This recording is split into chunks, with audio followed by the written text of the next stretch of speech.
សំណួរចេញឆ្នាំ2014និងសំណួរចេញឆ្នាំ2016គឺមានចម្លើយតែមួយនោះគឺពិភពលោកយើងនាពេលបច្ចុប្បន្ននេះកំពុងប្រឈមនឹងបញ្ហាធំជាច្រើនដូចជា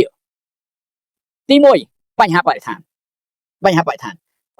តើតើខ្លះអញ្ចឹងសូមបញ្ជាក់ណាពេលនោះការធ្វើអត្រាកំណែដោយសារបន្ទុកគាត់តិចដែរនៅពេលនោះអញ្ចឹងនៅក្នុងអត្រាកំណែបើបងប្អូនសរសេរគ្រាន់ពាក្យបញ្ហាបរិស្ថានកំណត់វិជាជនអន្តោប្រវេសន៍បញ្ហាសុខភាពស្បៀងបញ្ហាពលភាពកម្មការក្រិតកម្មឆ្លងដែនគ្រាន់តែសេចំណឲ្យគោលធំទេបានមួយបន្ទុកប៉ុន្តែបងប្អូនបកស្រាយថែមទៀតគឺបានមួយទៀតបាទបានមួយទៀតសរុបបាទ8បន្ទុកឬ10បន្ទុកបាទឥឡូវយើងពិនិត្យមើលទី1តកតងបញ្ហាបរិស្ថាននេះគឺយើងនិយាយតកតងខ្លះតកតងបំរែបំរួលធាតុអាកាសយើងបកស្រាយទៅថាមានដូចជាបំរែបំរួលធាតុអាកាសមានដូចជាគ្រោះធម្មជាតិនេះមានដូចជាគ្រោះរាំងស្ងួតបាទណាការកើនឡើងនៃកម្ដៅនៃផែនដីភ្លើងឆេះព្រៃរុញជួយដីព្យុះភ្លៀងទឹកជំនន់ឥឡូវនេះស្រុកខ្មែរបច្ចុប្បន្ននេះកំពុងជួបគ្រោះធម្មជាតិគឺទឹកទន្លេមេគង្គនៅក្រៅម្ដងទេអត់ជួបនៅទឹកគេហៅថារាល់ពេលខ្លះជួបនៅជំនន់ទឹកទន្លេមេគង្គប៉ុន្តែឆ្នាំនេះគឺអត់ទេនេះគឺជាគ្រោះធម្មជាតិមួយហើយណាមិនទៅដែរគ្រោះធម្មជាតិយើងក៏ឃើញមានបញ្ហាមួយទៀតដែរដែលរដ្ឋាភិបាលកំពុងតែយកចិត្តទុកដាក់នោះគឺបញ្ហាសម្រាមបាទប៉ុន្តែប្រជាពលរដ្ឋខ្មែរយើងបច្ចុប្បន្នក៏យល់ដឹងអំពីសម្រាមចេះវិចខ្ចប់សម្រាមបានច្រើននេះដែរតែនៅបុគ្គលចំនួនតូចទេដែលគាត់អត់ទាន់យល់ដឹងពីសម្រាមច្បាស់លាស់បាទបន្ទាប់ពីបញ្ហាបរិស្ថានបញ្ហាទៀតចំណុចគោលទី2គឺកំណើនប្រជាជនធម្មតាទេកំណើនប្រជាជនត្រូវការចាំបាច់នៃទី1ឧបត្ថម្ភធម្មពលកំណើនប្រជាជនត្រូវចាំបាច់ត្រូវការអីត្រូវការស្បៀងគឺតកតងនឹងសុវត្ថិភាពស្បៀងអញ្ចឹងត្រូវការឧបត្ថម្ភធម្មពលត្រូវការសុវត្ថិភាពស្បៀង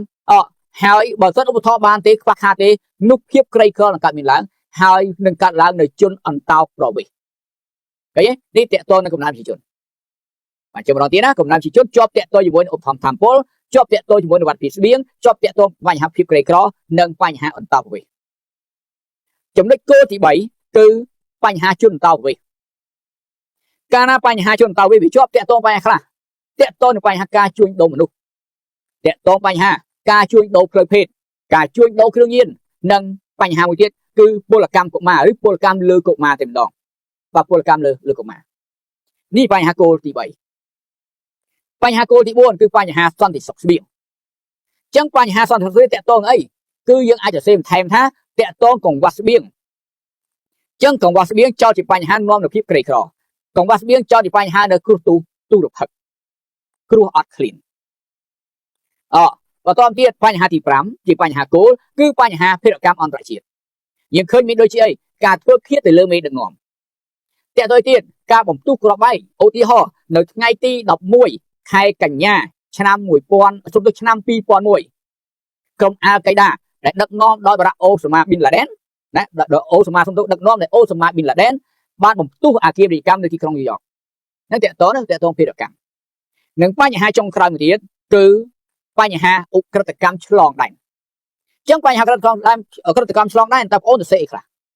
អូនសរសេរថែមថាវាតកតងការជួញដូរគ្រឿងញៀនតកតងបញ្ហាការជួញដូរមនុស្សតកតងបញ្ហាការធ្វើចរាចរណ៍លើកដាស់ប្រាក់คล้ายតកតងនឹងបញ្ហាការជំរិតទារប្រាក់តាមប្រព័ន្ធអ៊ីនធឺណិតជាដើម